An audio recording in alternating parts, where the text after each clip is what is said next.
Buenas tardes, doctor y compañeros. Mi nombre es Vanessa Rubio y yo voy a hablar acerca de algunos trastornos que conforman los del sueño. En primer lugar tenemos a los episodios comiciales, que también son llamados crisis epilépticas, que son una manifestación clínica paroxística. Esto significa que es brusca e inesperada. En la neuroanatomía vamos a tener que la epilepsia se debe a una despolarización excesiva de la membrana de las neuronas epileptógenas. El cambio paroxístico se genera por un exceso de impulsos excitatorios que afectan a la membrana neuronal. El más común es en el lóbulo temporal. La fisiopatología es que existe esclerosis del hipocampo, que se distingue por pérdida neuronal de la gliosis y disminución del volumen del hipocampo, lo que va a generar un desarrollo aberrante de células y fibras, que contribuyen a la formación de un foco cuyo componente neuronal muestra un significativo aumento de la excitabilidad. En la endocrinología van a haber alteraciones en los niveles de neuronas, de las hormonas. Van a haber focos epileptiformes en la región temporolímbica derecha, a los cuales se los ha asociado. Entre las enfermedades endocrinas vamos a tener que en los varones se va a dar infertilidad.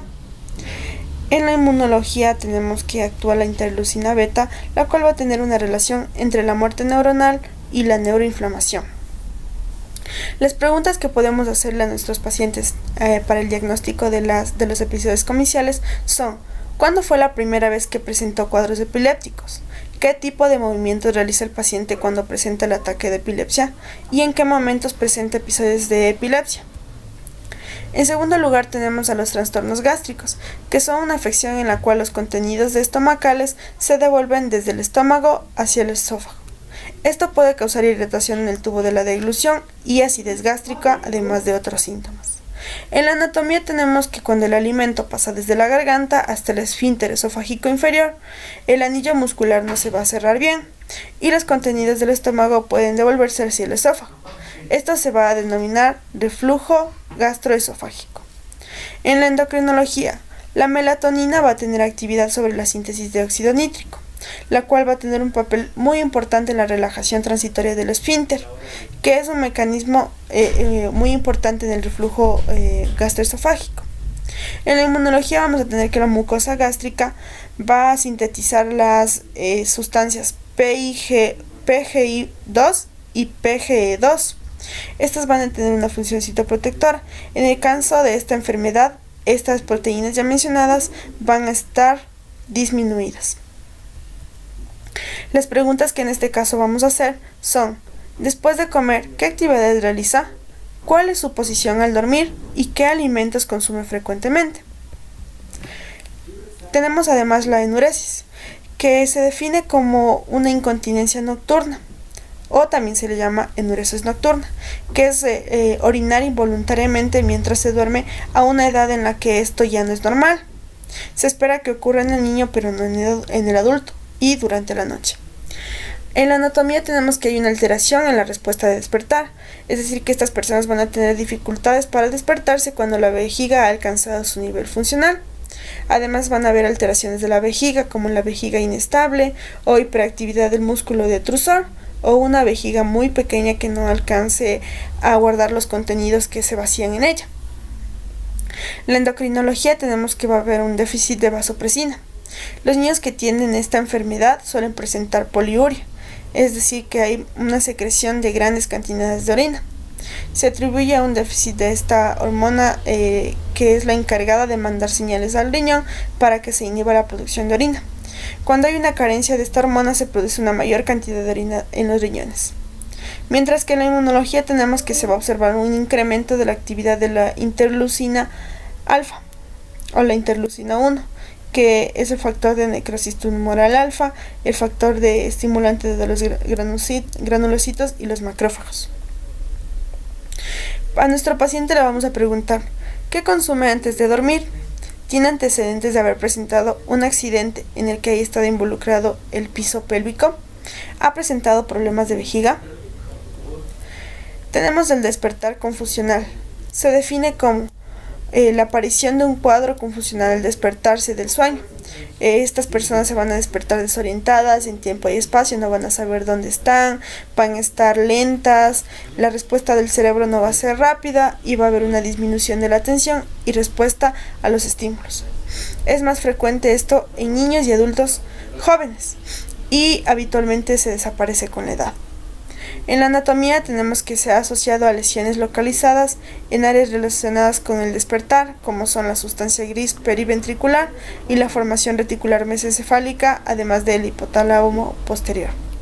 En la endocrinología tenemos que cuando los estímulos estresantes de nuestro entorno físico-psicológico se vuelven crónicos, van a provocar que los niveles de cortisol se mantengan elevados, con lo que inducen una desregulación de las interacciones interacciones neuroendocrinológicas. En la inmunología tenemos que el organismo va a iniciar una respuesta adaptativa ante los estímulos estresantes, que consiste en una elevación de los niveles circulantes de citocinas proinflamatorias, el factor de necrosis tumoral alfa, la interleucina 6, 1, que son producidas por las células de la respuesta inmunológica. Las preguntas que vamos a realizar son: ¿cómo se siente el momento de despertar? ¿Ha recibido algún golpe en su cabeza recientemente? ¿Y cada cuánto tiene estos episodios de desorientación? Tenemos a dormir con los ojos abiertos. Se define como una condición de sueño conocida como el lagoftalmos nocturno y es muy común. La National Sleep Foundation estima que en un 20% de la población duerme con los ojos abiertos. La anatomía de esto se va a dar ya que las causas más habituales de esta enfermedad es la existencia de una parálisis facial, que va a imposibilitar la correcta función del músculo orbicular de los párpados, que es el encargado de cerrar el párpado. Esto va a ocasionar la caída del párpado inferior y esto va a ser ocasionado por una caída del párpado inferior o por una intervención quirúrgica fallida.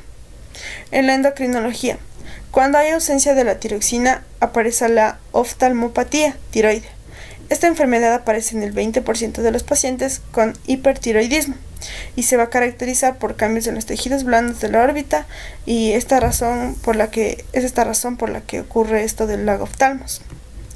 En la inmunología tenemos que van a predominar células plasmáticas, la inmunoglobulina A y algunas inmunoglobulinas como la G, la M o la D puede producir un proceso similar en la conjuntiva y en otros tejidos linfoides que están asociados al ojo y que no van a permitir cerrarlo. Lo que le podemos preguntar a nuestro paciente es: ¿se ha sometido a algún procedimiento quirúrgico que comprometa sus párpados? ¿Puede mover los músculos de su cara con normalidad? ¿Y desde cuándo presenta este problema? El jactatio capitis nocturno se define como un trastorno del sueño infantil y que se caracteriza por movimientos estereotipados que ocurren al principio o al comienzo del sueño. La anatomía se debe a una activación de sistemas fisiológicos como el sistema motor, sistema nervioso autónomo o sistema cognitivo en momentos inapropiados del ciclo sueño-vigilia. En la endocrinología va a ver que hay un neurotransmisor típicamente afectado en esta enfermedad que se llama el de la dopamina. En la inmunología podemos aplicar un método similar al del PP-Stop de los casos de enuresis nocturna y basada en el condicionamiento. Se coloca una alarma o un dispositivo lumínico que se activa cuando el menor empieza a realizar los movimientos. En las preguntas de diagnóstico tenemos: ¿alguien en su familia ha sufrido este trastorno de sueño en la infancia? ¿Alguna vez ha tenido un problema cognitivo? ¿Y cuándo suceden los movimientos en los que ustedes se dan cuenta? Ya, en el mioclono del sueño tenemos que es una eventualidad propia de los procesos del sueño, que aparecen al entrar en la primera fase de este, cuando abandonamos el estado de vigilia y comenzamos el primer ciclo de sueño, en el que sentimos que nos caemos y hacemos movimientos involuntarios en los que nos podemos sentir asustados.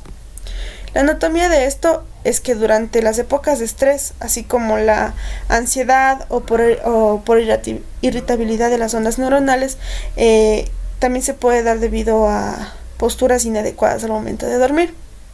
En la endocrinología tenemos que puede deberse a un desequilibrio de la producción de la hormona de la dopamina. Las preguntas de diagnóstico para nuestros pacientes van a ser: ¿cuál es su estado de ánimo recientemente? ¿En qué lugar duerme? ¿Y cuál es su posición habitual al dormir? El ronquido. Este lo podemos definir como el sonido ronco o fuerte que se produce cuando el aire pasa por los tejidos relajados de la garganta y hace que estos vibren mientras respiramos. La anatomía de este es que cuando más se estrechan las vías respiratorias, más fuerza va a generar el flujo de aire. Esto va a aumentar la vibración del tejido, lo que produce un ronquido más ruidoso. Endocrinológicamente hablando, la causa de esto va a ser la disminución de los niveles de estrógeno y progesterona, sustancias que ayudan a reforzar los músculos y las sustancias blandas de la cavidad respiratoria, que al ver cómo estas hormonas descienden, se relajan causando la aparición de estos movimientos o ronquidos. En la inmunología va a jugar un papel muy importante el efecto antiinflamatorio, producto de la disminución de citoquinas proinflamatorias como el interferón gamma, el factor de necrosis tumoral alfa, la interleucina 1 beta, la interleucina 4 y la interleucina 10. Las preguntas para nuestro paciente van a ser: ¿al roncar siente dolor en la garganta? ¿Al despertar lo hace sediento? ¿Siempre ronca o solo en momentos de incomodidad? Los movimientos periódicos de las piernas. Se define esto como episodios periódicos, repetitivos, rítmicos y de extensión del primer dedo del pie y dorsiflexión del tobillo, con ocasional flexión de la rodilla y muslo. En la anatomía es que estos no están relacionados con una enfermedad grave subyacente. Sin embargo, a veces se acompañan de otras afecciones como las siguientes: neuropatía periférica y deficiencia de hierro. En la endocrinología tenemos que puede aparecer en distintos tipos de trastorno que tienen como punto en común una alteración del regulador del neurotransmisor denominado dopamina. En las preguntas de diagnóstico vamos a tener: ¿se alimenta siempre a las mismas horas? ¿Cuando mueve las piernas o alguna extremidad se da cuenta? ¿Alguna vez tuvo un accidente donde se golpeó la cabeza? En el sueño paradójico tenemos que se define como un sueño lento o profundo y constituye el 20 a 25% del sueño total. En este sueño hay un aumento de la frecuencia cardíaca, de la tensión arterial y de la frecuencia respiratoria y una variabilidad de estos parámetros. En la anatomía vamos a tener que cuando la corteza cerebral está más desarrollada de la instauración del sueño, es responsable el tronco del encéfalo, concretamente un grupo de neuronas que también descargan en la vigilia, produciendo una activación del sistema colinérgico. En la endocrinología vamos a tener que hay una disminución de la tolerancia a la glucosa, un aumento de la grelina y una disminución de los niveles de leptina, y la elevación de los niveles de cortisol y disminución de la hormona estimulante de la tiroides. En la inmunología vamos a tener que la prostaglandina, antagonista del receptor interleucina 1, y las catecolaminas se encuentran aumentadas y que son sustancias que deben disminuir en el sueño. Las preguntas que podemos hacer es: ¿tiene sueño pesado o liviano? ¿Se ha revisado los niveles de glucosa? ¿Y cuántas veces sueña en la noche? Las fases de sueño tardío y prematuro. Tenemos que se define como un trastorno retardado de la fase del sueño y del despertar. Existe un retraso en el periodo del sueño nocturno habitual, caracterizado por un insomnio a la hora de acostarnos y una dificultad luego a la hora de despertarnos por la mañana en el momento en el que queremos, lo que va a provocarnos una somnolencia diurna excesiva. En la anatomía va a hacer que este trastorno vía monoaminérgico siga una descarga rápida en el estado de la vigilia, por lo que no puede pasar a la fase de relajarse. En la endocrinología vamos a tener que puede deberse a un factor de desequilibrio en la producción de melatonina por parte de la glándula pineal, especialmente por el cambio de actividades y su relación a la exposición a la luz. En la inmunología tenemos que la prostaglandina E, antagonista del receptor interleucina 1, y las catecolaminas se encuentran aumentadas, las cuales deberían estar disminuidas en la fase del sueño. En las preguntas de diagnóstico tenemos que: ¿tiene problemas al despertar? ¿Cuánto tiempo tarda en conciliar el sueño? ¿Cuál es el lapso de tiempo que se expone a la luz natural diariamente? Ahora tenemos a las alucinaciones hipnagógicas. Estas se definen como pseudoalucinaciones que pueden ser auditivas, visuales o táctiles, y que se producen en el tránsito de la vigilia al sueño profundo. En la anatomía que se da de que son benignas y comunes entre la edad previa a la adultez, es decir, entre los 6 a 15 años. Si estos se vuelven recurrentes son signo de que hay algún trastorno como la narcolepsia o incluso la esquizofrenia. En la inmunología tenemos que la prostaglandina E antagoniza del receptor 1, las catecolaminas son sustancias que deben disminuir el sueño, por lo que pueden tener un aumento súbito y colaborar en la producción de las alucinaciones. Finalmente, en la endocrinología vamos a ver un exceso en la producción de la hormona de la felicidad, que puede ocasionar problemas serios como las alucinaciones. Las preguntas de nuestros pacientes van a ser: ¿desde cuándo empezó con estas alucinaciones? ¿Se automedica actualmente? ¿Y cuál es su estado de ánimo en los últimos días? El síndrome de apnea e hipopnea del sueño se define como una caracterización de somnolencia diurna excesiva, trastornos cardiorrespiratorios y cognitivos, secundarios a episodios repetidos de obstrucción de la vía aérea superior durante el sueño. Anatómicamente hablando, se va a ver que hay una hipertrofia amigdalar, el depósito de grasa en los pilares o la macroglosia, la micrognatia con base de la lengua muy posterior y la retracción de la mandíbula inferior, además del cuello corto, reducen el calibre de las vías aéreas superiores, lo que va a comportarse como un aumento de la resistencia. En la endocrinología vamos a tener que el hipotiroidismo puede estar relacionado con una obstrucción durante el sueño por un posible agrandamiento de la glándula. Y en la inmunología vamos a tener que la inflamación como reacción inespecífica del tejido conjuntivo vascular que actúa como respuesta protectora del organismo, el factor de necrosis tumoral, la interleucina 12 y el interferón se activan liberando sustancias que dan lugar a procesos básicos. Las preguntas van a ser: ¿tiene problemas al momento de deglutir sus alimentos? ¿En qué posición habitualmente duerme? ¿Y cuánto tiempo tarda en estar completamente despierto? Eso sería todo de mi parte y ahora tenemos aquí la bibliografía.